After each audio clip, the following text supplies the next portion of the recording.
Hey everybody, it's your good buddy 650 Eve here, and welcome to another episode of the amazing new bike build series. If you're not familiar, we are taking a 2018 BMW S1000RR that has the premium package that I purchased from my good friends at Seals BMW here. With the help of our amazing channel sponsors, we're adding some outstanding parts to this motorcycle. At the end of the build series, we're going to give this motorcycle away to one of you people viewing the video. Information on how you might win the motorcycle is in the description. In today's episode, Zack is going to install a full carbon fiber rear tail section onto the bike. I think it's going to look great. Let's check it out.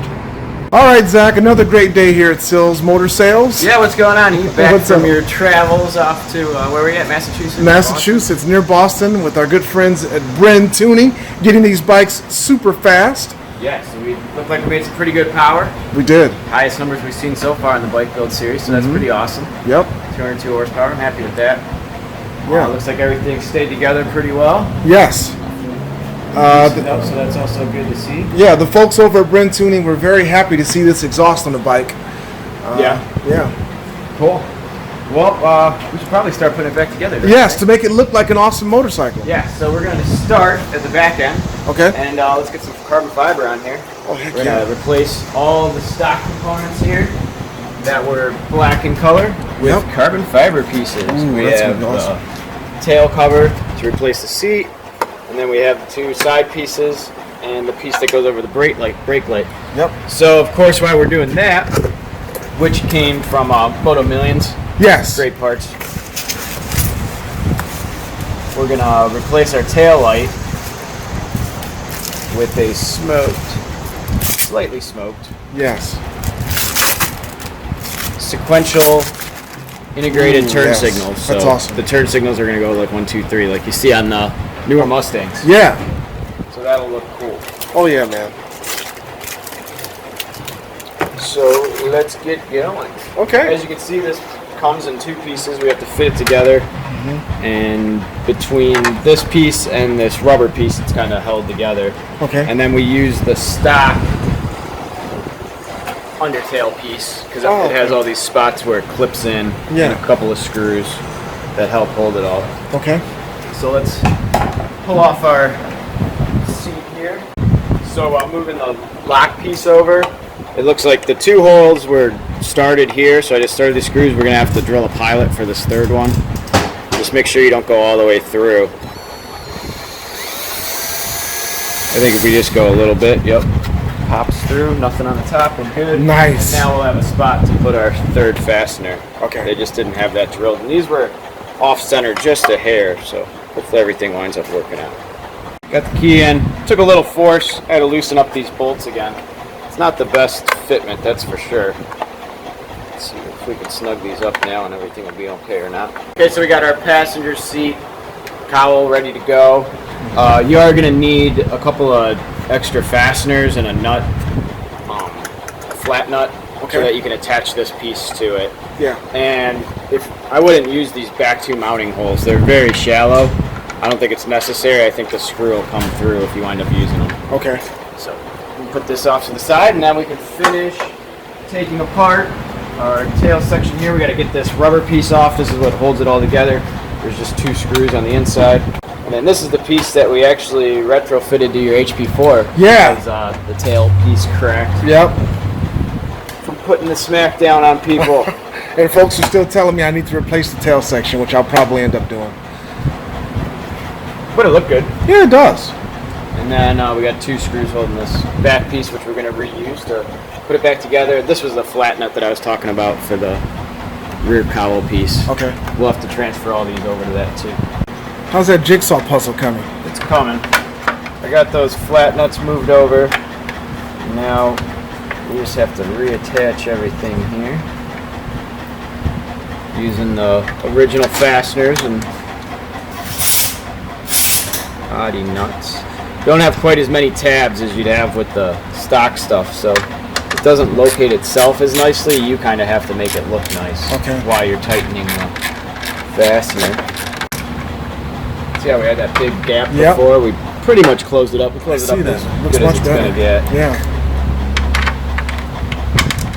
the Elmberger carbon, it's pretty forgiving. You can be pretty harsh with it. It's not going to crack on you. It is one thing I'll give them. Still want to have some finesse though, that's for sure.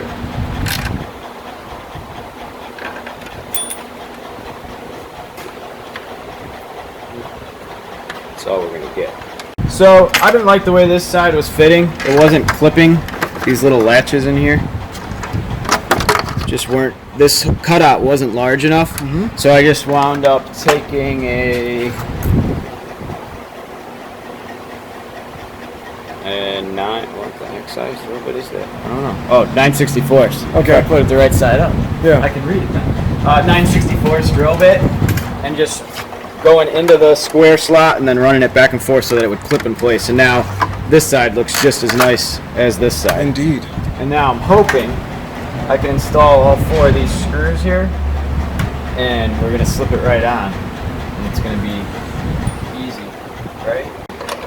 On this undertail piece to this carbon fiber light cover, usually it's pretty bad. Okay. So they must have, either we just got a good piece or maybe they changed their mold. Yeah.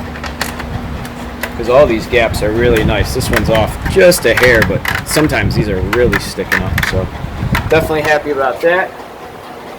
And here we go again. See how many connectors we can get in the way.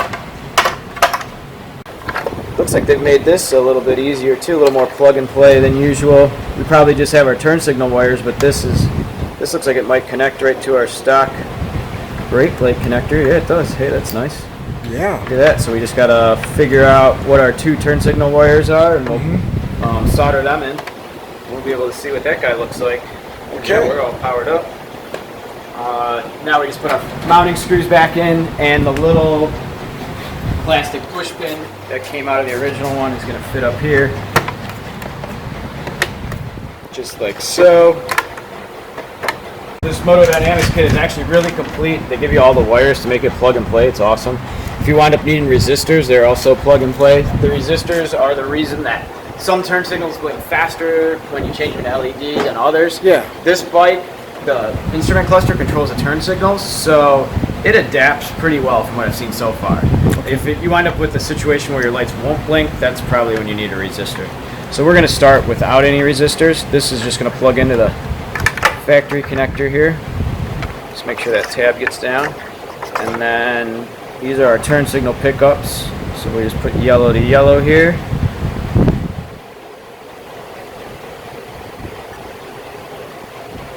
You'll feel them kind of snap together. It's just a bullet connector.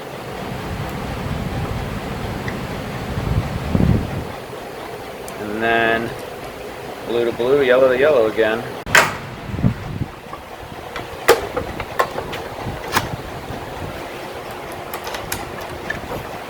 Got tail light, so that's good. Yep. Oh, it also does flash a couple times when you. That's cool too. Grabs your attention. Yeah. Let's see. Yep, you got the right. It's blinking a little fast, but Yeah, that's it's okay. a little fast, but once we get the fronts, the load's gonna balance out. And the left's blinking fast too. Yeah. It's hard to see the sequential while it's going fast. But Yeah. once we get the fronts hooked up, it'll be all. Probably made it look a little more difficult than it actually was, but we have the complete carbon fiber tail section put on. Make sure you set aside some time for yourself if it's something you're going to do. Patience is key. You don't want to break those little tabs, but definitely assemble this whole piece on the bench. Get all your wires out of the way, slide it in. The Moto Dynamics taillight, that fit awesome. Yep. It was super easy to hook up. Definitely recommend that. This passenger seat cowl or rear cover, whatever you want to call it, it's all right. It's not the best quality one I've seen, but it goes on and it does its job. Yeah. So, yeah, that's what we got for this one. Yeah. Coming along. Up next, we're just waiting on some tie bolts so we can get some more body work on. I think we'll probably do brakes next. Yeah, absolutely. We'll do our brake system. We got a Brembo master cylinder, which is going to give us a nice lever. And I don't remember which master cylinder we got. It's a 19 millimeter one. I think it's adjustable, the pivot point and the pressure point. And then we'll pop our calipers on also. Yep. We got the nickel plated Brembo calipers. Still 2-piece caliper, but it is a step up from these for sure. Awesome. And probably put a Rizoma reservoir on with that master cylinder. Yep. And then we will be ready to assemble completely. Oh yeah, man. It's gonna be awesome. It will be. All right, Zach. Well, thank you, man. Yep. Thanks for watching. All right. Everyone have a great day. Catch you next time. Later, man. Well, that awesome carbon fiber tail section looks amazing on the bike. And it actually reduced the weight slightly too, so it's a twofold benefit. All right, you can still support the New Bike Build series. Information on how to do that is in the description. Just a few more episodes remaining before we give this motorcycle away to one of you people viewing the video. Go ahead and hit the like button if you enjoyed the video. You can subscribe to my channel by clicking subscribe. New videos are always uploaded to the 650E YouTube channel. Stay tuned for more, and as always, thanks for viewing.